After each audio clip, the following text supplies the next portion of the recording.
বলবো মানে মনের ভেতরে একটা কেমন অশান্তি হচ্ছে জানো। মেয়েটা স্টেশনে পৌঁছে গেল, ট্রেনে উঠে গেল, একবারও ফোন করলো না। এত করে বলেছিলাম যে পৌঁছেটা ফোন করিস বাবা। এখন তো মনে হচ্ছে যে বিক্রমকে ট্রেনে উঠিয়ে দিতে গেলেই ভালো হতো, নিশ্চিন্তে থাকতে পারতাম।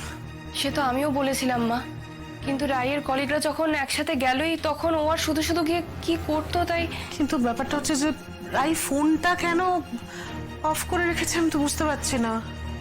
আমি তো ওই ঘরে সারাক্ষণ ফোনটা হাতে নিয়েই বসেছিলাম যে একটা ফোন আসবে। আরে তোমরা তখন থেকে ফোন ফোন কেন করছো বলো তো? মিষ্টিও তখন থেকে বলছে রাই ফোন করলো না, রাই ফোন করলো না। মা এত চিন্তা করো না। আরে বাবা চলো এখন ঘুমিয়ে পড়ি, ও পৌঁছে ঠিক ফোন করে নেবে। আমি বলছি তো, শোনো এইসব ট্রেনে যাতায়াত মানে না ঝামেলার ব্যাপার। হয়তো দেখো একসাথে সিট পড়েনি, সেই জন্য হয়তো চেকারকে বলছে, মানে অ্যারেঞ্জ করছে সবার সিট যাতে একসাথে হয়। তারপরে খাওয়া দাওয়ার ব্যাপার থাকে, সেগুলো অ্যারেঞ্জ করতে হয়। অনেক টেনশনের ব্যাপার। তাতে কি? আচ্ছা একটা ফোন করতে কত সময় লাগে বিক্রম? ট্রেনে উঠে কি এমন তাড়া থাকে বলতো? আমাকে যা হোক কিছু একটা বুঝিয়ে দিলেই চলবে না, আমি সব বুঝতে পারি। আমি নিজেও এক্ষুনি ঘর থেকে ফোন করে এলাম, ফোনটা সুইচ অফ বলছে। যতই তাড়া থাকুক, যতই কাজ থাকুক, ফোনটা অফ বলবে কেন? মা আপনি তো জানেন যে রাই ফোনের ব্যাপারে ভুলো মনের। দেখুন হয়তো ফোনটা ব্যাগে রাখা আছে আর ব্যাটারি শেষ হয়ে গেছে। ব্যাটারি শেষ হয়ে গেছে বললেই হলো? এখন ওই ট্রেনের কামরার ভেতরে চার্জ দেওয়ার জায়গা থাকে, আমি জানি।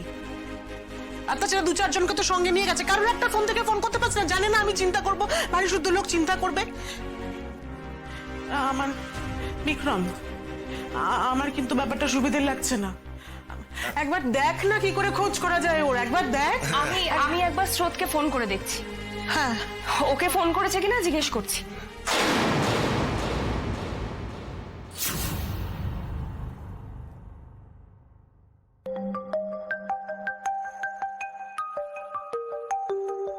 বৌমনি এখন কেন ফোন করছে? কি গো বৌমনি, তুমি কি দিদি ভাইয়ের খবর দিতে ফোন করছো? না মানে আমাদের সঙ্গে তো রায়ের কথা হয়নি, তোমাকেও ফোন করেছে গো? না তো, আমি তো তখন থেকে ওয়েট করে বসে আছি, একবারও তো ফোন করেনি। ও তোমাকেও ফোন করেনি?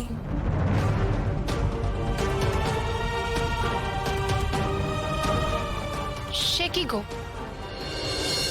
দিদি ভাই এভাবে গায়েব হয়ে গেল কেন? ফোন করছে না, ওকে ফোনে ধরাও যাচ্ছে না। ব্যাপারটা তো বেশ রহস্যজনক হয়ে যাচ্ছে। আচ্ছা ঠিক আছে ঠিক আছে, তোমাকে আবার এখন এই রহস্য উদ্ধার করতে হবে না।